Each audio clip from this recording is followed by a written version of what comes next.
Hello dear friend, मैं हूं DRX दिविश पाल और आज हम लोग बुक रीड करने वाले हैं इमोशनल इंटेलिजेंट। इसके कुछ वीडियो हम लोग पहले देख चुके हैं, बहुत सारा रीड कर चुके हैं, बहुत सारा नहीं बोल सकते, थोड़ा रीड कर चुके हैं। और इससे पहले जब हम लोग रीड कर रहे थे तो वीडियो बीच में रुक गया था, तो हम लोग आगे कंटिन्यू नहीं कर पाए थे। इसके बाद लाइट नहीं थी तो मैं प्रॉपर वीडियो बना नहीं पाया, क्योंकि मेरे पास बहुत बड़ी टीम है नहीं, मेरे पास बहुत छोटी सी टीम है, उसमें मैं सिर्फ अकेला हूँ।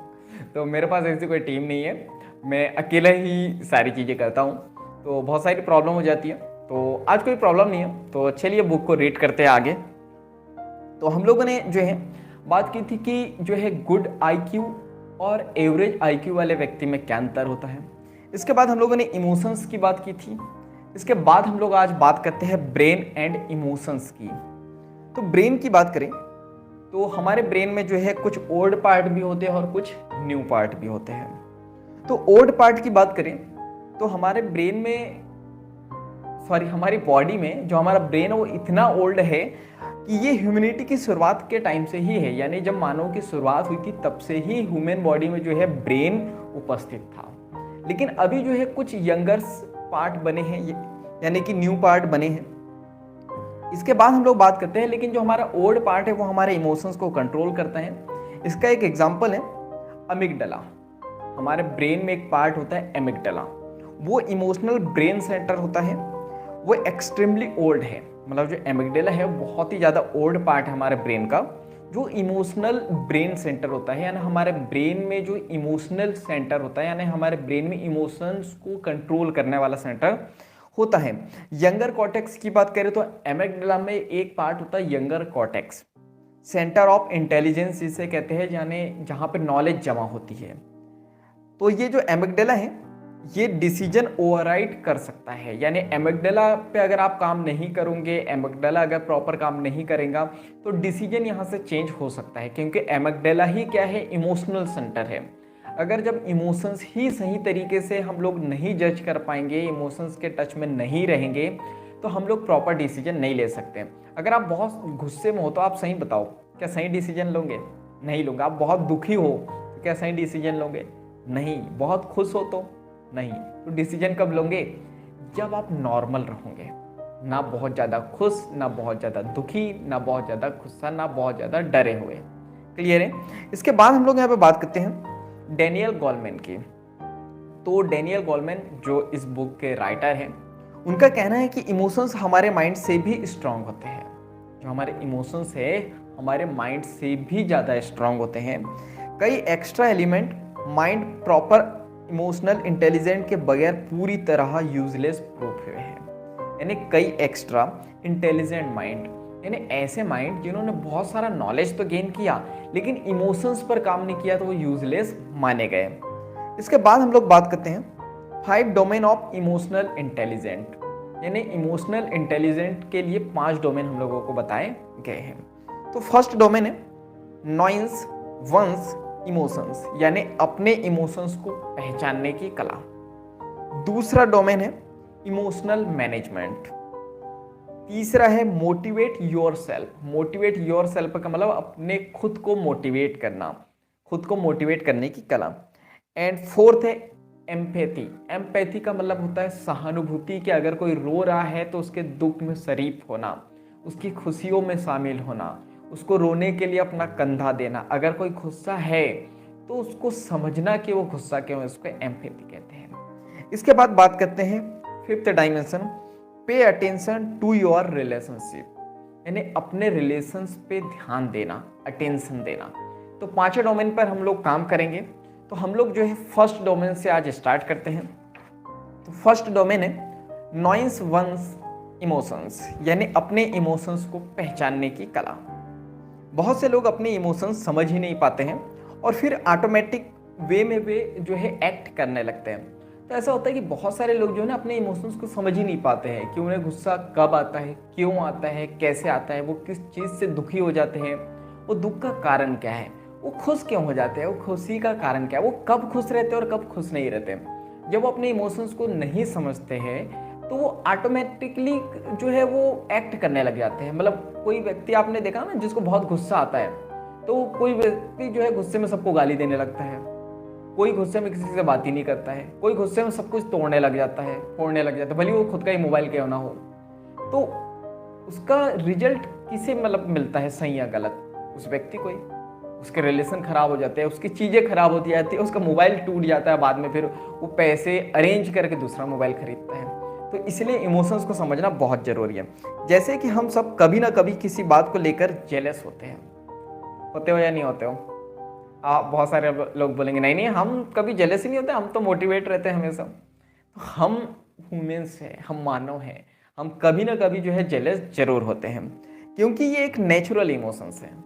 ये जो जेलस जो है, जलना जिसको कहते हैं नॉर्मल भाषा में, कि मेरी सहेली में से जलती है, मेरा फ्रेंड में से जलता है। तो जेलस जो है एक जेन्यून है, मतलब एक प्राकृतिक नेचुरल इमोशंस है जो हमारे अंदर आता ही आता है। लेकिन जब हम ऐसे इमोशंस को एक्सेप्ट नहीं करते हैं तो दूसरों के लिए बुरा सोचना शुरू कर देते हैं। लेकिन जब हम एक्सेप्ट नहीं करते ना कि हम रियल में हमको जलन होती है, देखो जलन तो अच्छी भी बात है भाई। अगर आपका फ्रेंड ने कुछ अच्छा किया है तो आप उसके बारे में बुरा मत सोचो ना। आपको जलन का मतलब ये है कि उसने कुछ किया है तो आप उससे इंस्पायर हो कि आप उससे बेटर करोगे, या उससे मिलकर उससे कुछ सीख कर आप भी उसका जैसा ही कुछ करने की कोशिश करोगे। तो जलना, जेलस जो है एक नेचुरल इमोशंस है। लेकिन जब हम उसे समझते नहीं है ना, तो हम अपने फ्रेंड के बारे में या किसी व्यक्ति के बारे में बुरा सोचने लग जाते हैं। तो सबसे पहले हमें अपने इमोशंस को एक्सेप्ट करना सीखना होगा। इसके बाद हम लोग यहाँ पे बात करते हैं नेक्स्ट, तो अपनी फीलिंग को एक्सेप्ट करना ही गुड इमोशनल इंटेलिजेंट का फर्स्ट स्टेप है। तो अपनी फीलिंग को एक्सेप्ट करना ही जो है ना इमोशनल इंटेलिजेंट का फर्स्ट स्टेप होता है। तो जब भी अपने इमोशंस आपके पास आए, जैसे अगर दुखी हो तो रो दो ना। मर्द को दर्द होता है ये वाला डायलॉग मत बोलो, मर्द कभी रोते नहीं है ऐसा मत बोलो, वरना फिर जब वो रोते नहीं है ना तो एक समय आता है कि फिर वो ऐसे रोते हैं कि किसी के चुप कराने से चुप नहीं होते हैं, और अंदर ही अंदर रोते हैं, वो फिर खून के आंसू रोते हैं। इसलिए जो है ना ये फिलॉसफी छोड़ दो। जब भी इमोशंस आए तो उसको पहचानो, उसको समझो और उसको एक्सेप्ट करो। इसके बाद हम लोग बात करते हैं बस आराम से बैठना है। इसके लिए अब अपने इमोशंस को जो है कैसे पहचानूंगा, तो बस आराम से बैठना है। जैसे मैं बैठा हूँ रिलैक्स, तो आराम से बैठो, स्लोली डीप ब्रीथ लो। तो आराम से बैठो, आंखें बंद, और स्लोली जो है डीप ब्रीथ लेना है, यानी सांस लेना है। 3 बार करना है।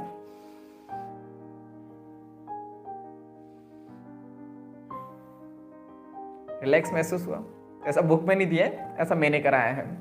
तो रिलैक्स महसूस हुआ ना, तो इससे क्या होगा, माइंड को शांत रखो। जैसे ही आप डीप ब्रीथ लेते हो तो माइंड जो है शांत हो जाता है। इससे क्या होगा, लेकिन ये आसान नहीं है। मतलब ऐसा लोगों को लगेगा कि अरे ब्रीथ ही तो लेना है, सांस ही तो लेना है, इतना आसान है, अभी ले लेंगे 3 बार। पर ये इतना आसान नहीं है, क्योंकि आपके माइंड में काफ़ी बातें घूम रही होंगी।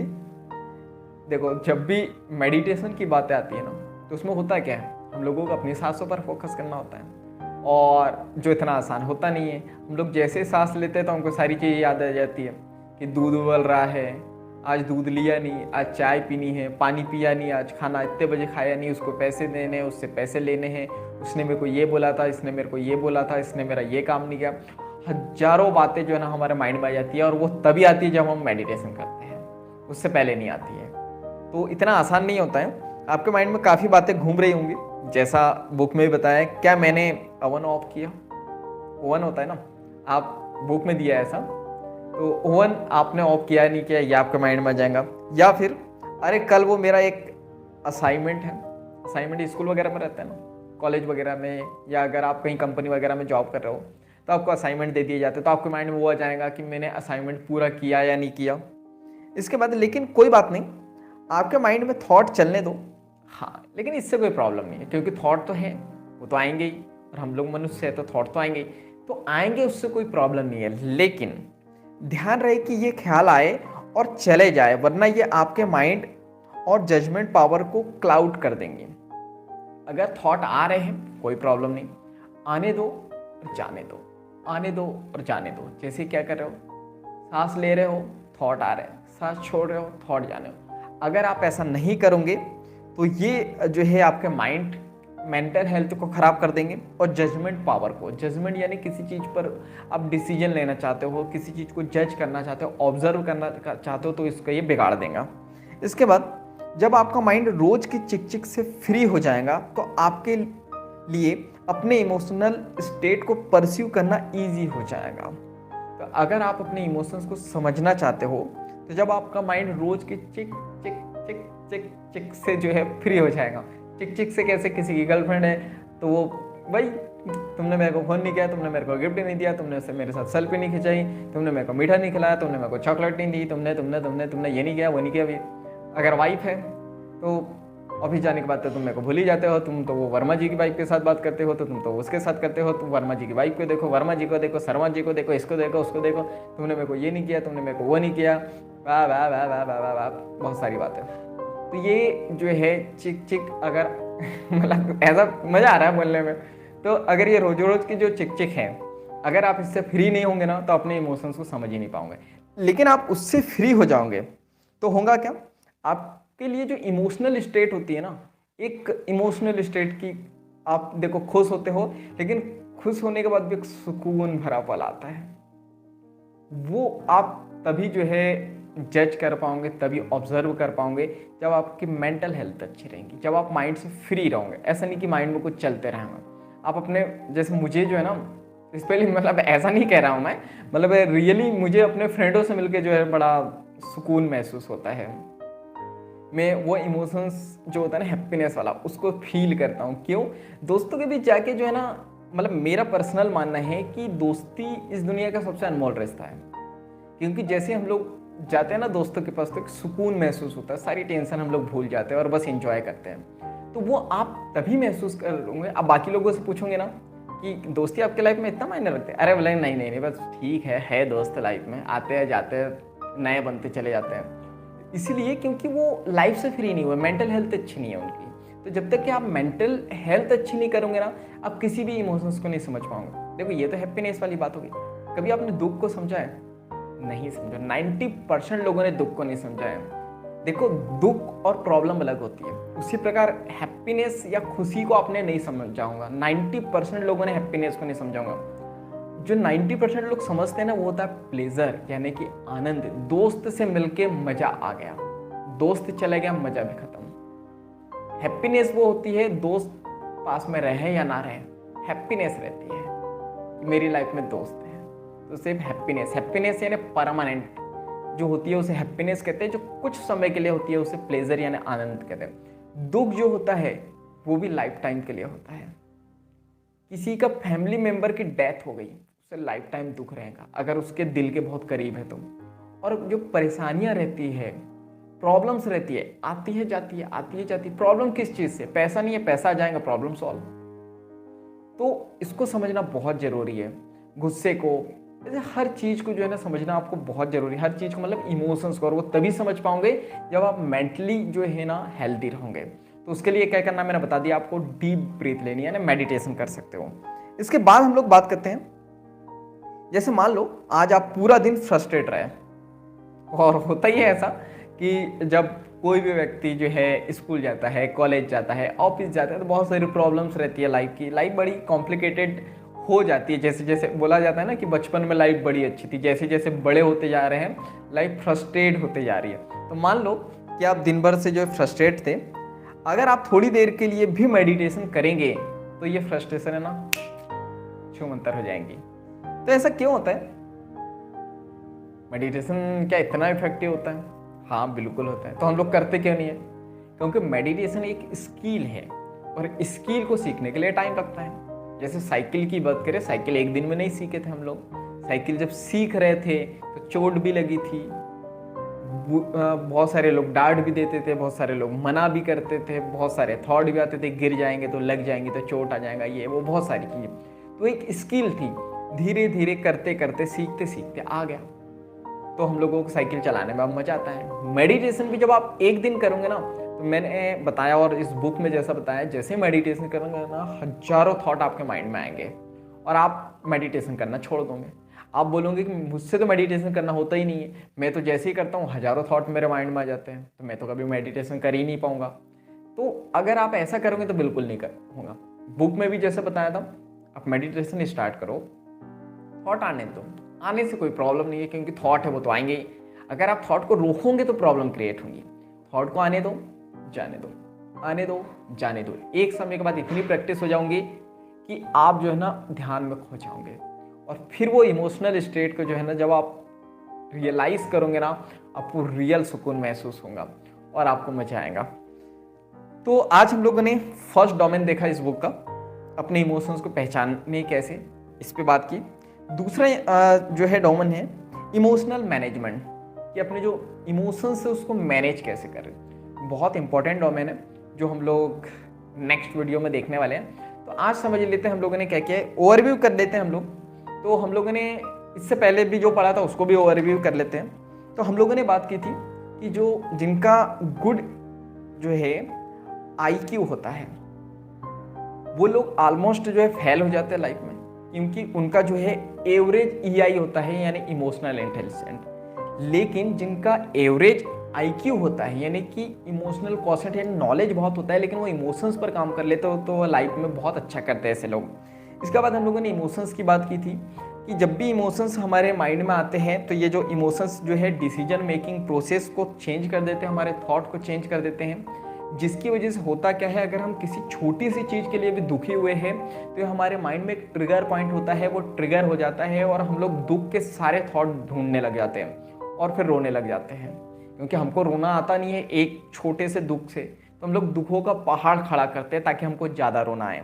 इसके बाद ब्रेन एंड इमोशंस की बात की थी हम लोगों ने, कि ब्रेन और इमोशंस क्या होते हैं। तो हम लोगों ने बात करी थी कि हमारे ब्रेन में सबसे ओल्ड पार्ट होता है एमिगडाला, जो होता है इमोशनल ब्रेन सेंटर, यानी जहाँ पे इमोशंस काम करते हैं। तो अगर हम इस पर काम नहीं करेंगे तो ये डिसीजन पावर को चेंज कर देगा। फिर हम लोगों ने बात करी थी इमोशंस की, कि ब्रेन में ये बड़े डीप लेवल पर होते हैं। जो इमोशंस होते हैं ना हमारे ब्रेन के बड़े डीप लेवल पर होते हैं, और एलिमिनेट या फिर इग्नोर हम इसे नहीं कर सकते हैं। इनके होने का कुछ तो मतलब जरूर है। हम हमारे इमोशंस को इग्नोर नहीं कर सकते। हमारे इमोशंस के बिना हम इंसान होंगे ही नहीं। हम इंसान तभी कहलाते हैं जब हम अपने इमोशंस को समझते हैं। अगर इमोशंस ही नहीं होंगे, हम अपने इमोशंस को जज ही नहीं करेंगे, तो एक मशीन और हम में क्या अंतर है। और अभी ऐसे ही तो हो रहा है। हम लोग सुबह उठते हैं, सोशल मीडिया चलाते हैं और पता भी नहीं कि सोशल मीडिया में चलाना क्या है। हम लोग बस चलाते जाते हैं। हमको सुबह नहीं पता होता है सुबह उठ के कि हमको करना क्या है। और एक मशीन भी वही होती है, उसे भी नहीं पता रहता है करना क्या है। उसे जैसे कमांड दी जाती है मशीन वैसे ही करती है। हमारी लाइफ में भी है, हमें सोशल मीडिया जैसी कमांड देती है हम लोग वैसे ही करते चले जाते हैं, हमें कुछ नहीं पता है। तो जब हम अपने इमोशंस को समझ जाते हो तो आप अपने आप को कमांड देना सीख जाते हो और अपने गोल को अचीव कर सकते हो। इसके बाद हम लोगों ने बात करी थी कि डेनियल गोलमैन का मानना है कि इमोशंस हमारे माइंड से भी स्ट्रांग होते हैं, तो हमारे माइंड से ज़्यादा हमें इमोशंस पर काम करना चाहिए। इसके बाद कोई एक्स्ट्रा जो है intelligent mind proper emotional intelligent के बगैर पूरी तरह जो है यूजलेस प्रूफ हुए। इसका मतलब ये है कि अगर आपने नॉलेज पर बहुत ज़्यादा काम कर लिया है लेकिन इमोशंस पर काम नहीं करोगे तो ऐसा माइंड यूजलेस माना जाता है। वो लाइफ में बहुत ज़्यादा अचीव नहीं कर सकता कुछ और लाइफ में सक्सेस नहीं हो सकता। 5 डोमेन हम लोग देखने वाले हैं इस बुक में। जो आज हम लोगों ने फर्स्ट डोमेन देखा, अपने इमोशंस को पहचानना, यानी कि नोइंग वंस इमोशंस। तो इसमें हम लोगों ने देखा था कि बहुत सारे लोग अपने इमोशंस को नहीं समझते हैं, फिर ऑटोमेटिकली वे जो है एक्ट करते रहते हैं। कभी भी गुस्सा आता है तो कुछ भी फोड़ने लग जाते हैं, तोड़ने लग जाते हैं और खुद का ही नुकसान कर लेते हैं। फिर हम लोगों ने देखा कि जब हम लोग इमोशंस जो हमारे माइंड में आते हैं तो हमको जो है जेलस भी होते हैं हम लोग। लेकिन जेलस होना अच्छी बात है, लेकिन अगर जब हम उसको एक्सेप्ट नहीं करते हैं तो हम लोगों के बारे में बुरा सोचने लग जाते हैं। तो अपने इमोशंस को पहचानना है। इमोशंस को पहचानने के लिए आपको क्या करना होगा, ये दिन भर की चिक चिक चिक चिक चिक चिक इससे दूर होना होगा। और उसके लिए क्या करना होगा, आंखें बंद करके डीप ब्रीथ लेनी होगी और अपने इमोशंस को पहचानना होगा। अगर आप दिन भर फ्रस्ट्रेट हो, थोड़ा सा भी मेडिटेशन कर लोगे तो फ्रस्ट्रेशन छूमंतर हो जाएगी। तो आज के लिए तो हम लोगों ने इतना ही देखा। बहुत सारी चीज़ें देखी, बहुत सारी चीज़ें अभी इस बुक में देखना बाकी है। देखो, knowledge is the kingdom. Knowledge आपकी लाइफ चेंज कर सकता है। तो आपको जो है करेक्ट 5 से 6 बजे जो है आ जाना है नॉलेज गेन करने के लिए। नॉलेज आप बाद में भी गेन कर सकते हो, लेकिन एक हैबिट जो होती है ना, आदतें, जब आपके माइंड को आदत हो जाती है कि 1 घंटा इतने से इतना हम लोगों को नॉलेज गेन करना है, तो वो ऑटोमेटिकली जो है ना आपको कमांड देता है कि 5 बजे से 6 बजे तक के आपको नॉलेज पर काम करना है। और आप जैसे ब्रश करते हैं ना हम लोग, तो एक दिन भी ब्रश नहीं करते ना, हमको अच्छा नहीं लगता है। उसी प्रकार जब एक टाइम बना लोगे नॉलेज गेन करने का, जैसा मैंने बना लिया 5 से 6, मैं आपको नॉलेज प्रोवाइड करता हूँ, कोशिश करता हूँ कि ज़्यादा से ज़्यादा नॉलेज प्रोवाइड करूँ और ख़ुद भी सीखूँ। तो मेरे माइंड को एक कमांड देता है। पता है ना, 2 माइंड होते हैं हमारे, कॉन्शियस, सबकॉन्शियस। आगे बात करेंगे। कॉन्शियस जब सबकॉन्शियस को कमांड देता है तभी हम लोग एक्शन ले पाते हैं। तो अपनी हैबिट बनाओ सबसे पहले तो नॉलेज गेन करने की, और उसके लिए एक टाइम डिसाइड करो, जो मैंने किया है 5 से 6। तो आज के लिए इतना ही है। तो पता है आपको क्या करना है, वीडियो को लाइक करना है, कमेंट्स करना है, इस वीडियो से कुछ सीखा हो, कुछ डाउट हो तो वीडियो को ज़्यादा से ज़्यादा शेयर करना है, क्योंकि जब हम दूसरों की हेल्प करते हैं तो ये नेचर हमारी हेल्प करता है। चैनल को सब्सक्राइब कर लो, बेल आइकन को दबा दो, ताकि ऐसे वैल्यूबल वीडियो की नोटिफिकेशन आपको मिलते रहे। जब तक के लिए thank you, bye bye and go for success.